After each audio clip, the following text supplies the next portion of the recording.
Ayatul Kursi is made up of 9 sentences. Allahu la ilaha illa huwa al-hayyul qayyum, number 1. La ta'khudhuhu sinatun wa la nawm, number 2. Lahu ma fis samawati wa ma fil ard, number 3. What's number 4? Man dha alladhi yashfa'u 'indahu illa bi idhnihi, that's number 4. يَعْلَمُ مَا بَيْنَ أَيْدِيهِمْ وَمَا خَلْفَهُم, number 5. Then وَلَا يُحِيطُونَ بِشَيْءٍ مِّنْ عِلْمِهِ إِلَّا بِمَا شَاءَ, number 6. Then وَسِعَ كُرْسِيُّهُ السَّمَاوَاتِ وَالْأَرْضِ, number 7. وَلَا يَؤُودُهُ حِفْظُهُمَا, number 8. وَهُوَ الْعَلِيُّ الْعَظِيمُ, number 9. 9 sentences. The first sentence is Allahu la ilaha illa huwa al-hayyul qayyum. It's a beautiful sentence which ends with 2 of Allah's names. What are those 2 names?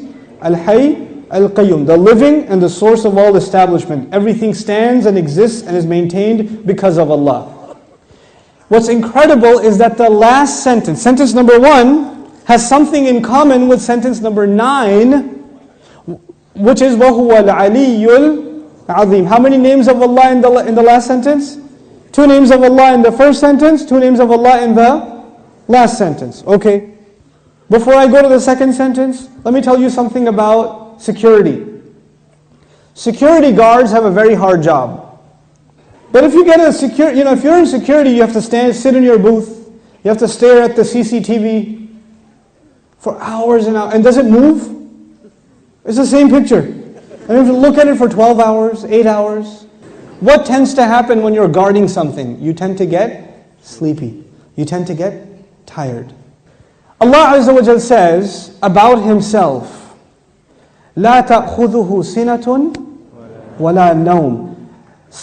Drowsiness. Drowsiness happens when you're tired. And of course, what happens after that? What's the next step? Naum. This is the second sentence. The second sentence is, these are things that creation has. Creation gets tired and it starts getting drowsy and eventually it falls to sleep. What was the second last sentence? وَلَا يَؤُودُهُ حِفْظُهُمَا. Guarding the skies and the earth does not exhaust Allah. When someone's exhausted, what do they get? Sina and Naum. The second sentence is actually connected to the second last sentence. لا تأخذه سنة ولا نوم ولا يؤوده حفظهما. He says له ما في السماوات وما في الأرض. He owns whatever is in the sky and the earth. Now before I tell you further, you need to understand the difference between 2 words, 2 names of Allah, Malik and Malik. Malik is an owner. Malik is an owner. Malik, what is Malik? King. Is there a difference between a king and an owner? Yes. Ownership is about property. But kingdom is not about, you're not the king over a tree or the king over a piece of land. You're the king over the people who live in that land. Kingdom is about controlling people. Ownership is about controlling objects. There's a difference. Now Allah says, لَهُ مَا فِي السَّمَاوَاتِ وَمَا فِي الْأَرْضِ. He owns whatever is in the skies and the earth. What is the ayah about? Ownership. What's the third last sentence? وَسِعَ كُرْسِيُّهُ السَّمَاوَاتِ وَالْأَرْضِ. His throne extends to the skies and the earth. When Allah talks about His throne, He's talking about His kingdom. One dimension of control is ownership. The other dimension is kingdom. Both completing the picture. Allah is Malik and He is Malik. The Malik part of Allah's attribute, لَهُ مَا فِي السَّمَاوَاتِ وَمَا فِي الْأَرْضِ. Third sentence. The kingdom of Allah, وَسِعَ كُرْسِيُّهُ السَّمَاوَاتِ وَالْأَرْضِ. Okay. What's the fourth sentence? مَنْ ذَا الَّذِي يَشْفَعُ عِنْدَهُ إِلَّا بِإِذْنِهِ. Let's understand this ayah first.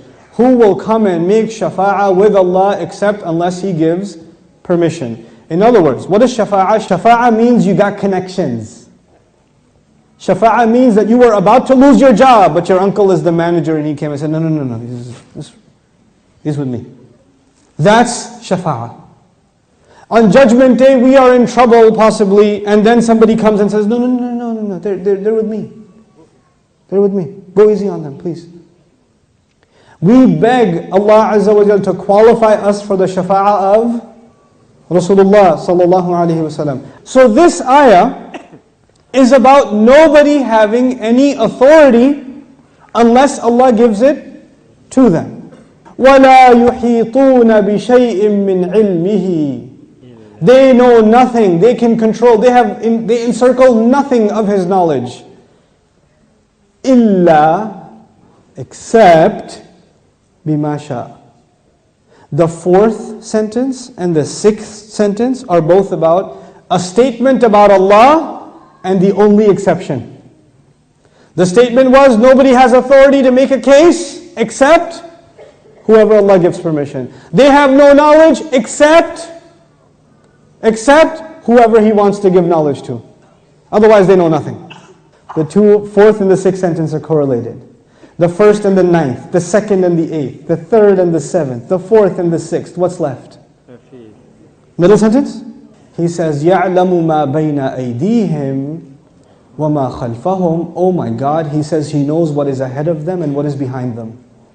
And He knew what is coming ahead in the ayah and what was behind in the ayah. He put in the middle of it is, I know what's ahead and I know what's behind. Who speaks like that? Who speaks like that? SubhanAllah.